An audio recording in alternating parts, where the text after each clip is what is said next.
Alright everyone, let's finish this.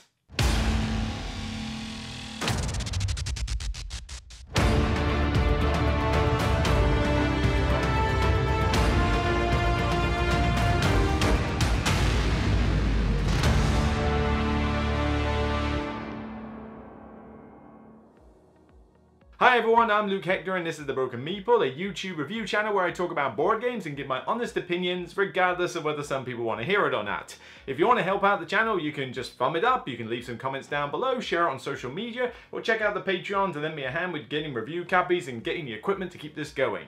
So here we go, the final bout of 10. You've been very patient, I've been very tired, but we're finally going to get this top 100 wrapped up. Certainly I would like you to check out the end of this episode as well for thoughts about the next set of top 100 that I end up doing.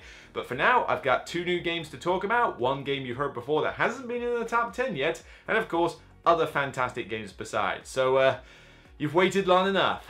Let's get this over with. Get on with it. My number 10 is a game that finally makes it into the top 10. It's tried so hard for many years. It's always just come up slightly short. And it's just clawing at it. It's like, please let me into the top 10. Well, somehow you managed it this time. Yes, finally, 7 Wonders ends up in my top 10. At number 10, it's just clawed in there. There is the caveat with 7 Wonders that this is with expansions. So it's gotta have leaders, it's gotta have cities. I can actually take or leave Armada, and in the old set I actually quite like Babel, but not a lot of other people were fans of it. So now I have the quintessential set in the other room. It has the 2nd edition, with 2nd edition leaders, 2nd edition cities, with some of those anniversary packs they threw in. There you go, there's my perfect 7 Wonders setup. And I think a lot of the reason this has clawed back into the top 10 is not just because of physical plays with that setup, but because of the app. The app is a fantastic integration of 7 Wonders. I mean, there are so many times when I've been just waiting for, well, my passport recently, for example, where I can literally just go, boop, and get a 7 Wonders game done in less than 10 minutes against a couple of AIs, with leaders and cities included. So it gives me such a speedy play of it, you know, when I can't play it physically. But honestly, I like taking it to game nights and just going, right, we got 5 of us for 7 Wonders, let's get in it, we're having the expansion, so yeah, better check out these iconography charts, because this is the way I want to play it. Now, I don't subscribe to the whole idea that 7 Wonders needs to be played with 7 people. I've never really got that, because honestly, if you play with 7 people, it's kind of a crapshoot as to what cards you get, because whatever cards you see, that's it, they're gone. And if the stuff you want is all piled up together in one hand, well then you're screwed. I like playing this with anywhere between 3 and 5 players, 3 and 4 particularly, because I like the idea that, well, firstly, you're only concerned about your 2 neighbors for the war, but it's great that you kind of bank on the cards coming back round. Like, I see a bunch of cards and I go, right, well, you 2 are probably going to want this, so I'm going to take this one. But I really want that card as well, but I don't reckon you'll take it. I think you're going to be more interested in those. Cool, we'll leave it, let it go back around, and then it's that sort of frustration or that joy when you see the cards come back and you go, haha, you didn't take it, mine. And I just think that works better with less players. But I'd say I will play this with 6 or 7, but I'm much more in the lower player camp. But yeah, it's easily the best drafting game that there is. It's just a classic.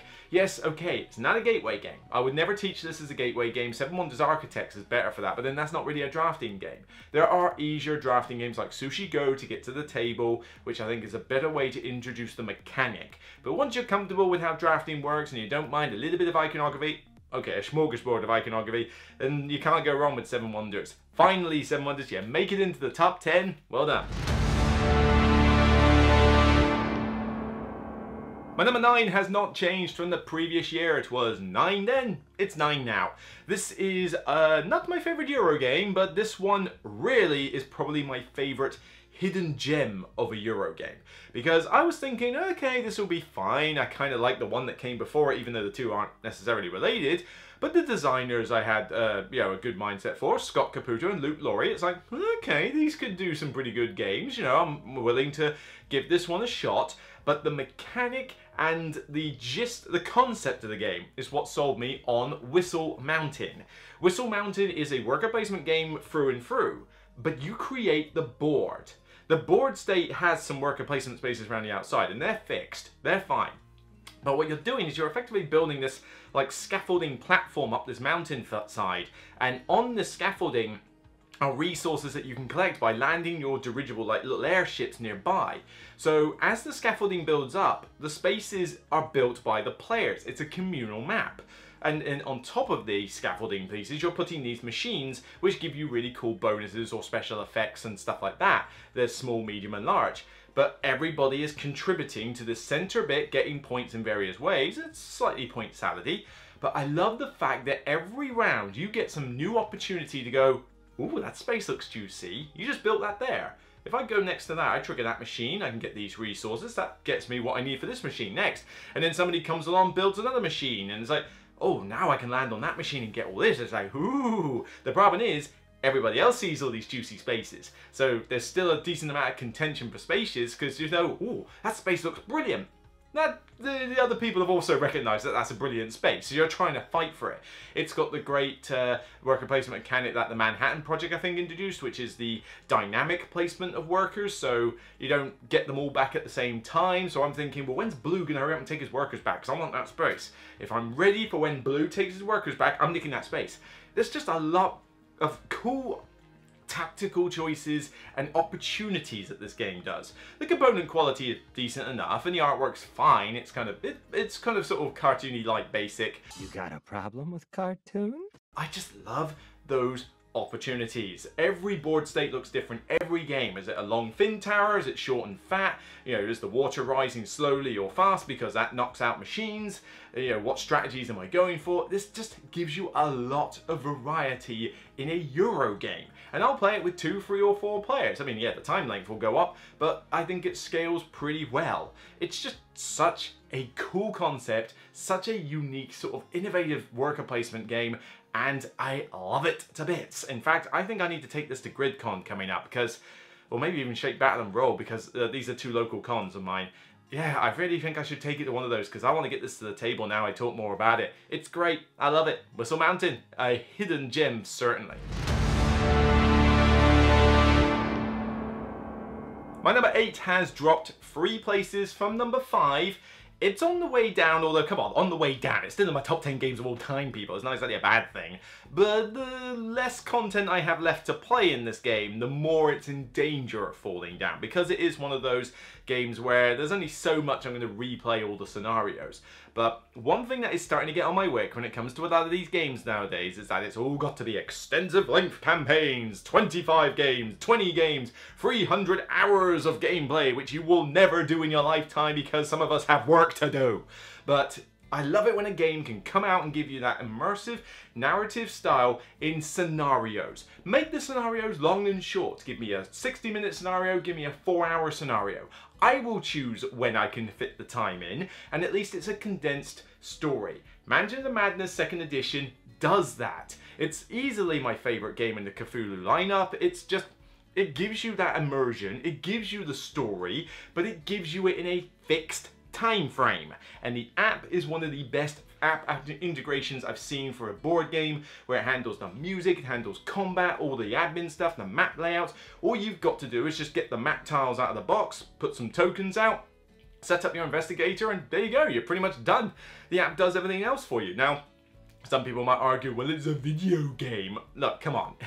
For crying out loud, it's not a video game, okay? You still have pieces to move, you still have decisions to make, it's still choices. And in any case, even if it is slightly comparable to a video game, it's still a fun game.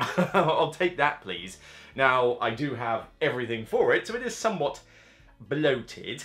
And I highly recommend that when you play this game, you take the miniatures and you throw them out the window, because the component quality of these miniatures is shockingly bad, and it's just fiddly trying to find from 5 different expansions which monster I need for this particular thing. It's annoying. So now I just put the square token with the cool artwork and the stats on the table and leave the miniature in the box. Speeds up the game wholeheartedly. It's like I don't have to faff around looking in miniature bags. I can just keep them in a spare box and say never touching them again. Honestly, Z Garcia does this as well. It works a treat. But yeah, Short, long scenarios, little cool puzzles to solve, great atmosphere, great story, some little whodunits in places and some big combat ones in others. You know, I'm investigating a train yard. Oh no, I'm on a big dirigible airship and somebody's done a murder. Which one of you did the murder? Let's figure it out. It's tense, it's great, it's, you know, other than those miniatures, the rest of the quality's cool. I mean, you got all these massive, like, wooden tiles for the rooms and all the, you know, the cool artwork, monsters, and it's just that app. That app is so good.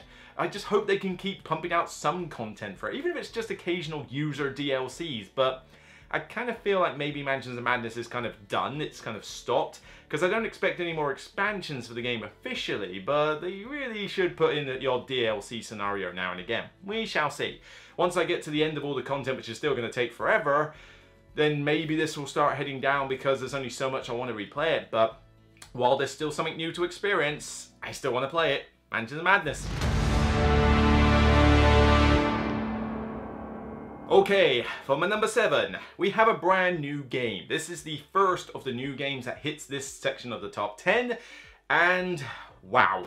I kind of knew I was going to like this game, but I didn't realize how much I would like it. But it was impossible to get hold of. The Kickstarter has been on several times, but let's just say the publisher's not exactly in the best limelight right now with regards to fulfilling said Kickstarters. I got really lucky though, because after playing it at GridCon, where a kind person showed me a 2-player game of it, I managed to find a complete collection on secondhand eBay, effectively, or on Facebook, I can't remember. So everything prior to the current Kickstarter that's not fully fulfilled yet, I have. It's multiple boxes, it was mostly unopened, so it was a bargain even though it cost me several hundred quid. I mean, it wasn't exactly cheap, but this is basically Streets of Rage, the board game.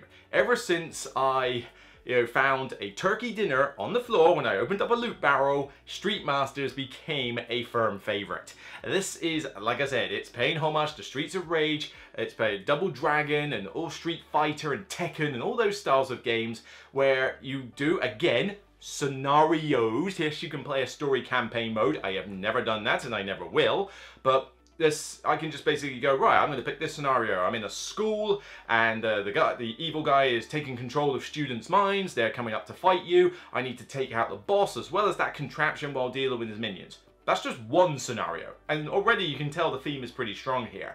But I've got loads of characters. I've got the giant box that's about as big as a Calyx shelf by itself, full of content. Full of heroes, full of villains, and their minions, and location tiles. I could literally just stick it all in a randomizer and play a completely different game every single time. And it handles that theme so well. I mentioned a turkey dinner. I'm not joking. The 2-player we played, I played effectively, I don't know, Chun-Li mixed with Sonya Blade. I mean, she was basically the sort of like, kicky person. I'm not going to try and kick the camera, and that is not happening. But, yeah, not to mention I'm old. But the idea is this, that I played her and I'm doing kick moves. It felt thematic, the artwork's cool on the cards. But then you go through loot and you might find a lead pipe, you might find a whip or something. And I opened one and I found a turkey dinner. You know, just like in those games where you're sort of walking around and it's like, ooh, turkey dinner, hump, or pizza when you're playing the Turtles games. It's stupid, it's dumb, but it's just, it fits that theme. And to be honest, I needed healing, so I was glad to find it. I just love it. And it's simple. The card play is really straightforward. You've got a small deck of cards, pre-constructed decks. You're going to notice that's a theme with me on these lists. I love where I don't have to deck build in advance, but every deck is tailored to that play style. So I'm better at supporting other people. I go in with kicks, I go in with punches. I'm more about sucking up the damage, but I can't heal. I've got a lot of hit points. I'm more about, maneuvering around the field, and the characters range from anything from a taekwondo master to effectively Ryu from Street Fighter to Electric Blanker like lookalike to a panda warrior. Even there's even one that's like a lizard. It's like, what? So what kind of characters are these? But it's such a cool immersive experience. It doesn't take that long to set up, doesn't take that long to, well, it takes a little bit longer to play, but not too bad. I mean, 60 minutes I can be done with a scenario, 90 tops, but just all that variety, all that theme, all the stuff I can do in this game, it just really hit home with me. I've played several scenarios, it's really going strong. I even played it the last week. I played that school scenario, and again, I enjoyed it. Not so much the character I was using, not my playstyle, but it was cool to try something different. Next time I play it, I don't know, we'll pick a different adversary. We'll pick like these cyber ninjas and we'll go into a radioactive facility and I'll take the Panda Warrior. It really does do well. Now, will it stay in the top 10? We'll have to see. It is a new game after all for me, but yeah, I've really enjoyed it. It's taken me a long time to get to it, but Street Masters has done the job. Right, number 6 has remained at number 6. This is my favourite party game of all time. Yes, party games can be on my top 10, everybody. If I want to play the game over and over again, if I just get a barrel of laughs every time, if it's simple to teach and I just have great times with it all, then why can't it be in my top 10? It's my favourite game that the Dixit card mechanic has ever used. I have mentioned Dixit, I have mentioned Mysterium, I have mentioned Obscurio. I don't think I mentioned any others, but yeah, this is easily my favourite to date, called Detective Club. This combines the Dixit cards with Spyfall, effectively. The idea is that one of you is an imposter, the other people, and it happens over multiple rounds. One person is the odd one out, everybody else is trying to figure out who that person is. A clue giver will think of a single word clue and write it on all but one notepad. So one notepad is blank. Randomly gives it to everybody else, and so the imposter reads a blank notepad. Everybody else knows what the clue word is. Everybody then takes it in turns to put down a Dixit card in front of them, until there's 2 each. And so the imposter has to try and gauge from the other cards kind of what the theme is, or at least put down something similar that can cause doubt. But the thing is that once the clue word is then revealed, everybody has to justify why their cards match the word, and the imposter basically has to bluff their way out of it. What am I, psychic? This always goes well for me. Some people may not necessarily love it as much as I do, but I've never had a bad game of this. It just generates so many laughs that I'm almost falling out of my chair. I am like bantering with everybody, I am poking fun at everybody's argument, but then people can poke fun at mine. It just like, you know, you listen to the argument and you're like, voting for you. It's like you, no, that's stupid, that's garbage, that is a stupid argument, I'm voting for you right now. It causes a lot of occasions like that. Now you might think, well, how on earth does the imposter get away with it? Trust me, it's easier than you think. Because, yeah, I know what the clue word was. I know the clue word's honey. Okay, let's have a look at my cards. Well, that one's got a toy train and loads of bricks everywhere. Okay, probably not that. That one's got a tree. That looks a bit like a Cthulhu. Okay, that's a weird honey tree. Do I have any bears? No. Do I have any honey? No. Do I have anything that's remotely sweet? Nope. I don't know, a bird's sweet? I'm gonna go with that. Maybe this turtle riding a dragon is sweet. No, how's that gonna work? You know, just because I know what the clue word is, doesn't mean my Dixit cards relate to it. So even the people who knew in advance what the word was can have a hard time giving the descriptions, and that's how the imposter can hide. Now, it does depend on the clue given by the clue giver, because they want the imposter to get away with it, so they can't make it too easy, they can't make it too obscure either. Again, much like normal Dixit. I just love this. I've got an expansion for it which just added more cards and refreshed the notepads, but I just never have a bad game of this. I love it. Do I wish it was a little bit shorter? Yes, that's why I don't tend to play it with, I think, the full count of 7-8 players that you can have. I think 5 and 6 is kind of a good like middle ground. Too few players and it's not quite as good. So yeah, 5 or 6 players and you're looking at a pretty good count. But I love this. It killed Spyfall stone dead. I won't play Spyfall anymore because this one exists. And even though it doesn't replace any of the other Dixit card games, I just want to play it every time. End of the night. I have convinced so many people at my Portsmouth club that this is a great game that now not only does the library have a copy, but half the time the library copy gets nicked by other players because they want to play it and I'm not in the game. It's like, well, hang on, I want to play it too. Oh, and we've had concurrent games going on. Just so much fun. A party game that does this is what a good party game should be. Big group, lots of laughs, easy rules, bit of bluffing, Dixit card art. I love it. This one's going to go strong for a long time. Detective Club. Right, the top 5. 5 favourite games of all time. My number 5 was my number 4. It's dropped a single place. Whoop-de-frickin-do. I think you're just going to notice that with these. But this is easily my favourite. Well, It's hard to say. It's definitely my favorite two-player only game of all time, where I can only play this with 2 players. Although, cheekily, I can actually play this solo, and it works just fine. This is Seven Wonders Duel. Seven Wonders Duel, anytime Bruno Cathala takes a 2-player game, it's gold dust. And we recently had Splendor Duel, which, spoiler alert, I really like. Review will probably come when I get a copy in November, so you have to wait a while for that one. But yes, first impressions, excellent. But yeah, anytime he touches a 2-player game, I'm like, Shut up and take my money! this one is, like, Seven Wonders doesn't work with 2 players. It had a 2-player variant and it was garbage. Frankly, garbage. Nobody played it with that variant, at least not anyone I know. But the dual version takes the concept of Seven Wonders, but does a kind of, and I don't know if it's open or closed drafting, I don't know how it works, but, or what the terminology is, but the idea that the cards are on the table and you're taking it in turns to draft from those piles, but it's laid out in a weird way where some of them are face up, some of them are face down, and you have to get the bottom ones out before you can get the top ones out. So you're constantly on a back and forth with your opponent as to which cards you let them have. But there's 2 auto win conditions with science and military, which is really cool, and it's a smooth game. But on top of that, I can play this with solo mode. There was a print and play expansion that Repos Production put on their website. It's not a lot. I think it's like, what, like 5 AI characters and about 12 cards or something. It's pretty minor what you have to print. And I printed it and I gave it a shot. In fact, I might have even done a solo play video ages ago for it. If I can get the solo playthroughs up and running, I'll try and do another one at some point. But oh man, it works so well. It's clean, it's easy, it's smooth, and it replicates a multiplayer experience quite well. Not to say that it means I'll never play it 2-player. If I can play against a human opponent, I'm going to do it. The app is really cool as well. I can play the app against an AI opponent and it does pretty well. This is just such a clever game. And I will say that it's best played with Pantheon. There are 2 expansions for this game, Pantheon and a Porter or something like that, I don't know.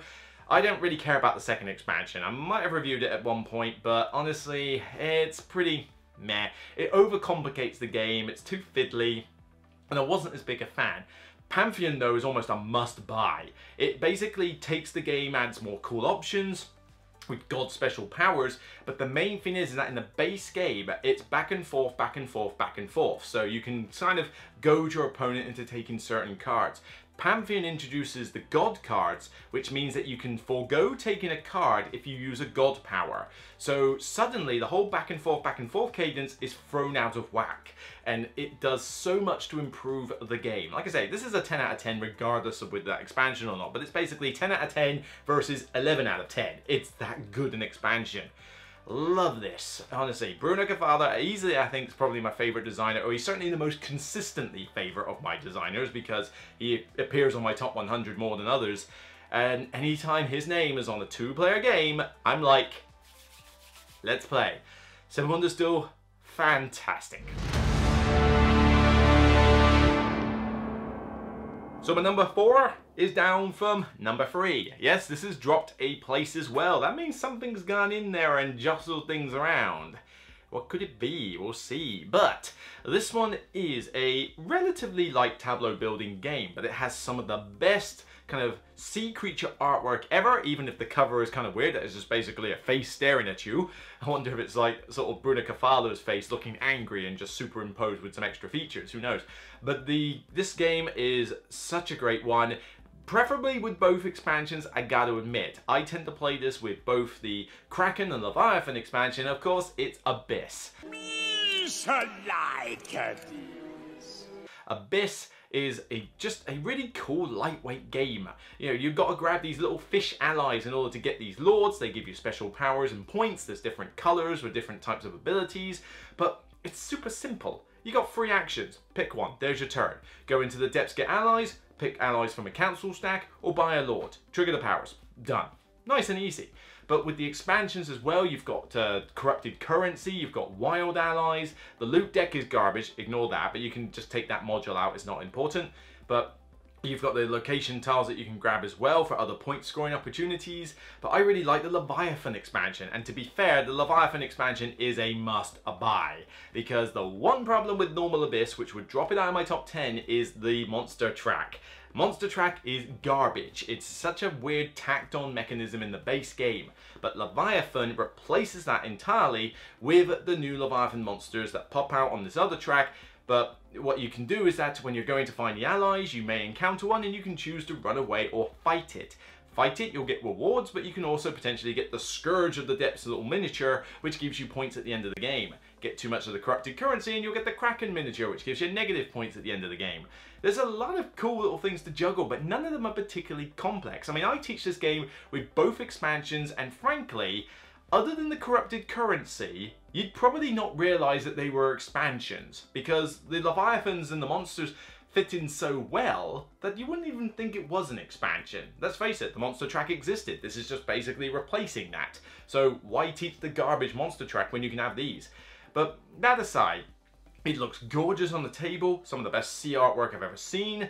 It's pretty smooth, it doesn't feel clunky, and when I'm playing this game, it gives me enough choices, enough tactical choices, and it's definitely more of a tactical game than a strategic game, but there's a good amount of interaction with other players because they can nick your lords, nick your stacks, and of course you're buying the allies from other people, so there is that level of interaction.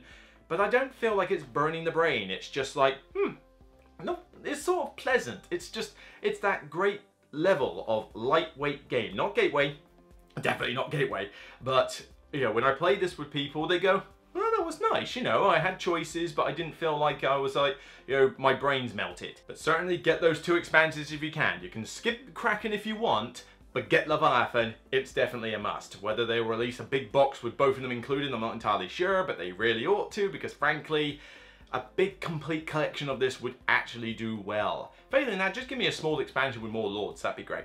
Anyway, Abyss, I love it still, at 4. Yeah, you called it. Had to be on my list, didn't it? This is the new game, the highest new game to hit my top 100. And some of you are going to cry out, ooh, Cult of the New. No, it's not Cult of the New, okay? It's been almost a year since its release. And I've played it a lot in that time. Whether it's 1 player, 2 player, 3 player, or 4 player, I have played this Euro game to death. I didn't even think it would be that great. Johannes from Board Game Ramblings queued up for 90 minutes to grab this at last year Essen, and I was like... Oh, wait, you serious? Let me laugh even harder.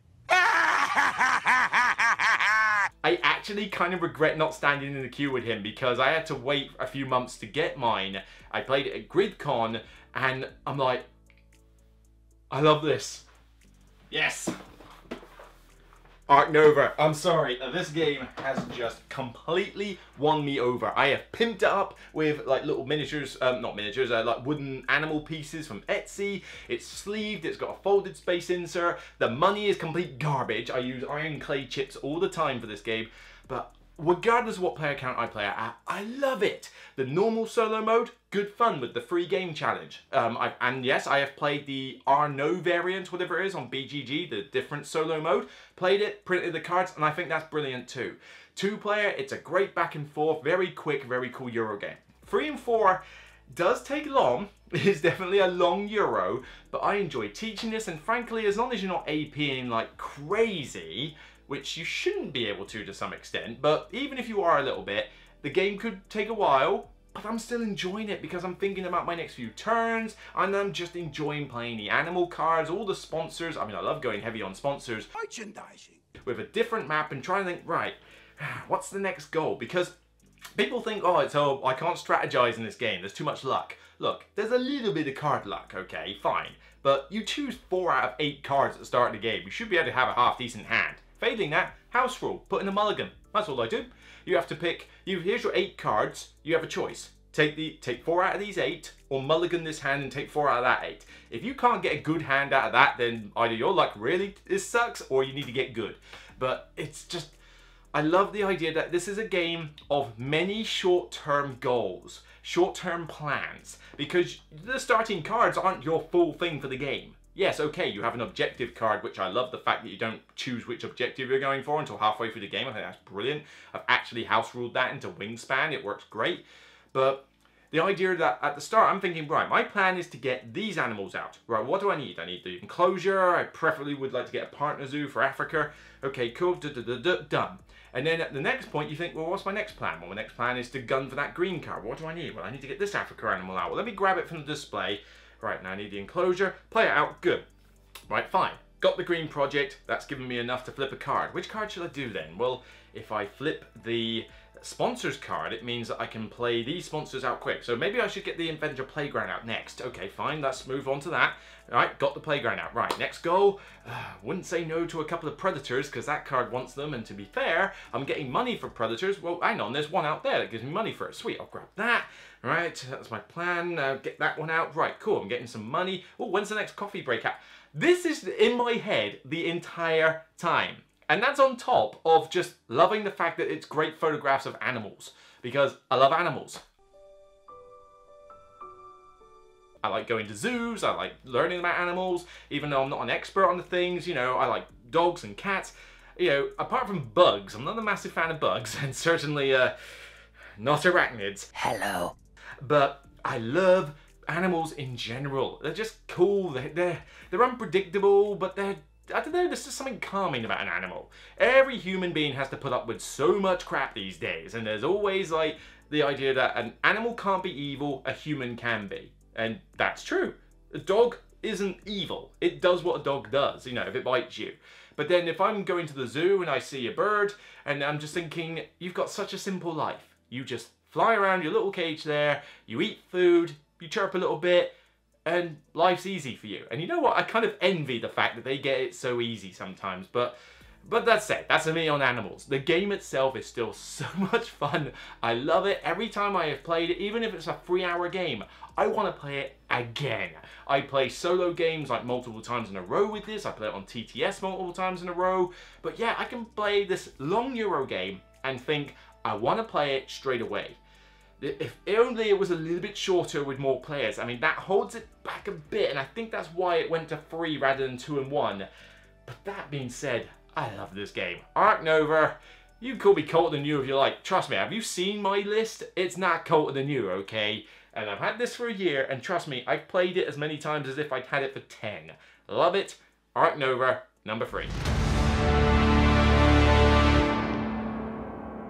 So, number 2. What can number 2 be? Well, number 2, I spent a long day demoing this. I'm probably sick and tired of a certain villain in this game now, but I still love it. And it's only gotten better. I mean, yes, I have this giant black box here with all the old content in, but something to be said about the definitive edition.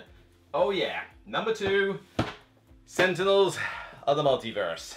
Love this superhero co-op game. I spent the entire Saturday of Essen demoing this. This definitive edition is how you play Sentinels now. I still have that, and I will still play that every now and again, because it's got other heroes and fan-made content, Cauldron or whatever it was called. So there's a lot of stuff in there that this doesn't have yet. But if you want to teach somebody how to play Sentinels, this is the box you buy. The graphic design is improved. The keywords are shortening the text on the cards. The heroes have had and villains have had an overhaul of how they work mechanically. Bunker is now a playable character.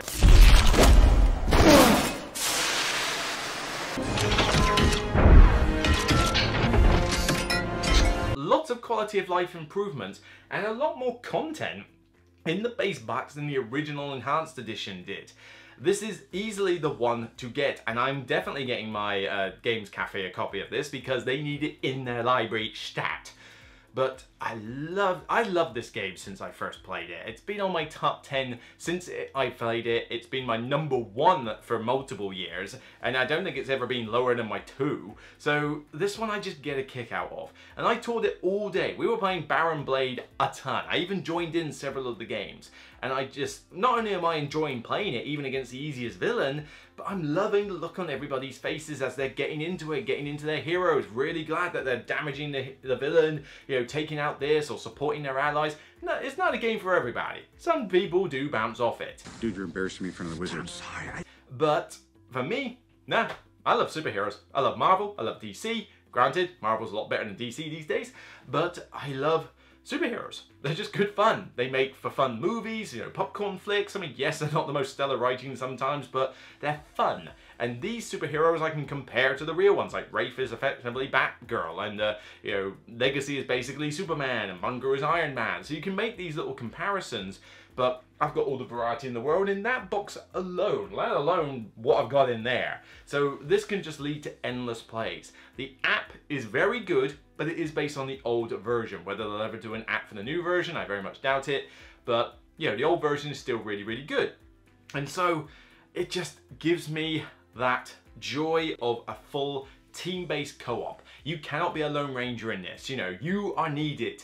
Just because you might not feel like you're doing much, you're doing much. Trust me on this. It just, you just got to realize that everybody has to pull together. And like I say, there are other games that fulfill this requirement of feeling like a proper team co-op, but this is one of the simpler ones of that. You know, the game is not that complicated. Yes, there's a lot of effects to trigger, but if you just lay everything out in a row, go from left to right, the new graphic design system that this has makes it a lot easier to comprehend. And yeah, there are more complex villains and heroes to do, but you'll get more experience with the game at that stage. I love this one. I love playing it solo. I play it free-handed solo. I'll play it two-player with two-handed, you know, two-handed two-player. But three-player works great. Four-player is the most balanced way. 5 is probably where I probably wouldn't want to play it as much, because 5 is a bit too easy. You've got to kind of play it on advanced mode when you're playing with 5 players, and it is a bit longer at that stage. But yeah, this just makes for one of my favorite solo games. It makes for a great 3 to 4 player game. I don't often play it with 2, but I have played it with 2. You know, I took it to a couple of what was it? Yeah, last year I had it at a con where a mate of mine who really loves this game as well, we both played a 2-player and we played 2 characters each, and it was brilliant. We got it done in 60 minutes and it was just like fantastic. I love this game so much. Yes. You know, I mean, Marvel Legendary, I've kind of worn off Marvel Legendary now. I mean, the deck building part of it is kind of weird and disjointed. It's in a box that's way too big and bloated to actually get out in any quick time. And the setup time is insanely long. You know, that game has now fallen out of my top 100 and maybe not even my top 200 at this point. And other superhero games I've tried, but they've never measured up to Sentinels. Marvel Champions is the closest one that has come up, as you saw it further down the list. But even that can't match up the Sentinels. Love this game. Love it, love it, love it, love it. Play it. You gotta give the new Definitive Edition a try. Trust me on this.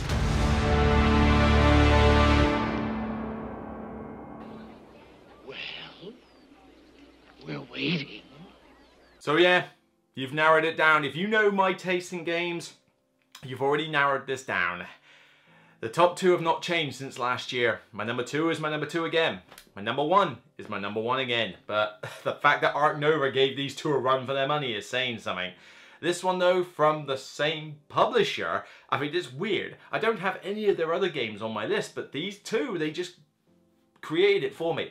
I guess my mate likes to remind me that I owe them for getting me back into this game, and to be fair, they did, because the long story, if you watch my previous reviews of the game, is that I originally got a bad teach of it, and I thought, this is good, but I'm just not seeing it, and I didn't pick the game up for another 3 years, despite thinking, oh, maybe I should at some stage. Grabbed the game, friends of mine who knew the game inside out taught me a proper 3-player game, and I got back into it, and I realised, what have I been missing? I really should have got back on this bandwagon ages ago, and now I have everything for it. I have all the, well, except for the foils. I have everything for it. I have the both expansions. I have the premium tokens. A lot of that is thanks to Greater Than Games for doing it, but yeah. It's not there on the shelf because it's in a bag in the other room because I'm taking it tonight with the New Horizons Spirits. Yes, Spirit Island is my number 1 game of all time.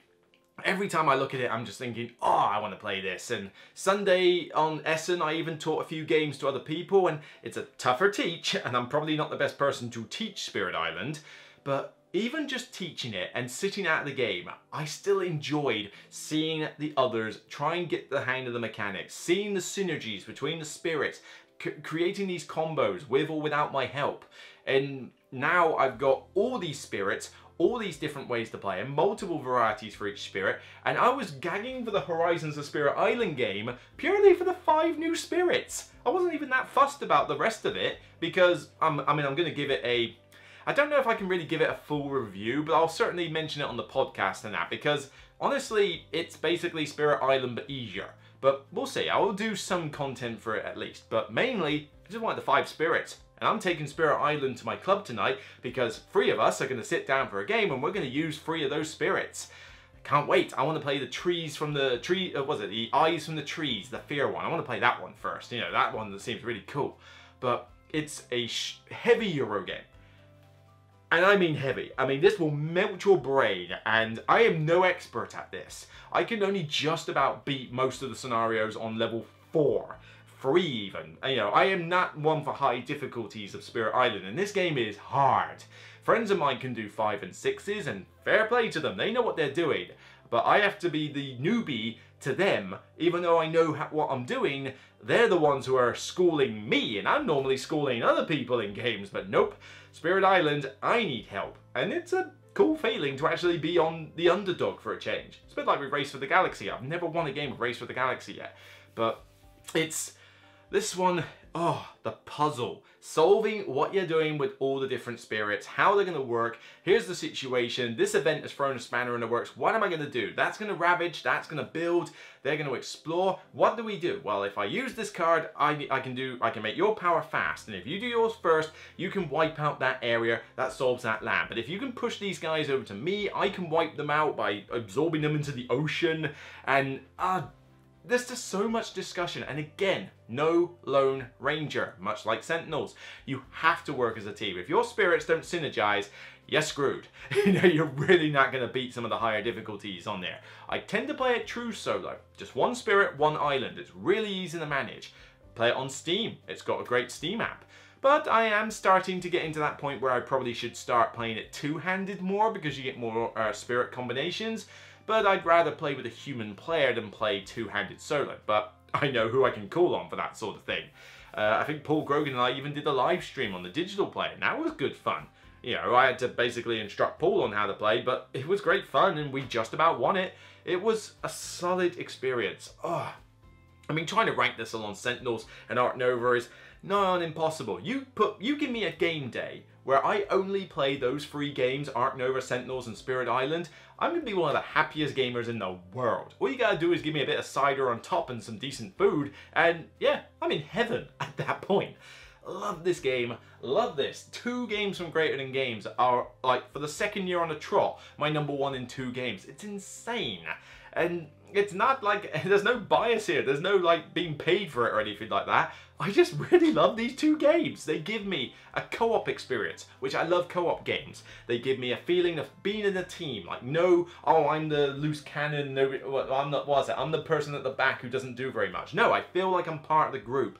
It has a ton of variety. It has a great theme. Both of these games do that, and that appeals to me. High theme, good co-op play, good team play, lots of variety, big brain-burny puzzles, because both of these are puzzles. Sentinels is much lighter, but it's still a bit of a puzzle at the end of the day. So's this. Love it. Oh my god, I love this game. So, yeah, #1, Spirit Island. Congratulations.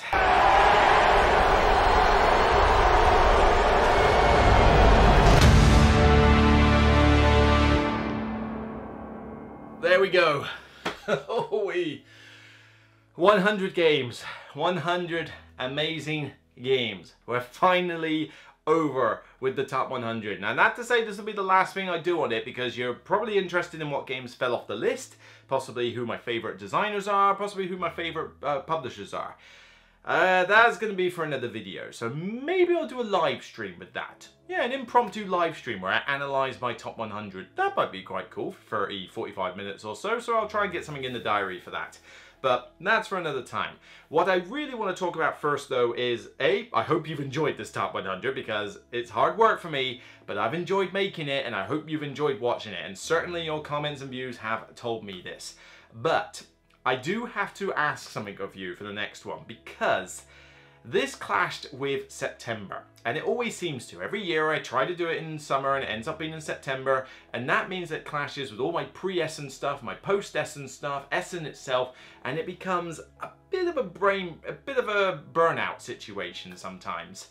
And so I need to think hard about what I do with the next set of top 100, because I still love doing the top 100 list, but I think the timing needs to change. And I got 2 options. I'll put up a poll on YouTube at some point. You have to check your feeds. If you're subscribed to the channel, you'll get the feed, but it will basically be a poll between two options, and I just want to explain them in more detail now. The first one is, well, basically the idea is that I need to know when I should do it, because I've got two options here. First option, do it in the summer. So Q2, and we're talking properly in the summer. We're talking June, after the Games Expo, I start the top 100. So June, July, we get this done, because the way games are released now, it's basically Q3 and Q4. That's when all the games come out. I mean, most of the hot games this year that are going to be on people's top 10 are all released at Essen, and a few at Gen Con. Nothing happens in the first 2 quarters of the year, so those two are basically bare, and I have to find other stuff to review or other content to do, which is why you tend to see more top 10 lists back then and more reviews at this end. So maybe doing it at Q2 would be better. Now, that does mean that it's not the longest gap between this top 100 and the next one, but it's passable. You know, I mean, we're talking like October now and it's only June next year. So it's not the longest gap, but it means you're not waiting as long for the next top 100. That's the first option. The second option, which is slightly more preferable from a personal standpoint, but again, I'm happy with either one, is to do the top 100 in Q1. So January, February, maybe March, do the top 100 then. Because no good games pretty much get released in those times. I mean, a few stragglers from the previous year and the occasional hidden gem, but for the most part, Q1 is devoid of games because most publishers don't want to release after Christmas. They want to release before Christmas. And so content is pretty sparse at that point anyway. So maybe that's the perfect time to do the top 100 when I can easily fit it in and churn it out. But Q1 is not that long away. It's literally 2 months away till we get into January. So I can't really do top 100 in Q1 of 2023. So if this option is the one that's picked, I kind of need to do this one in Q1 of 2024.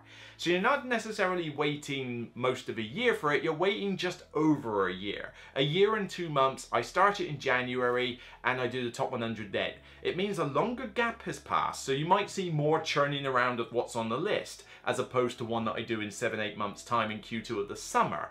And not to mention, it'll be a lot easier to record the videos because it won't be so baking hot in this room.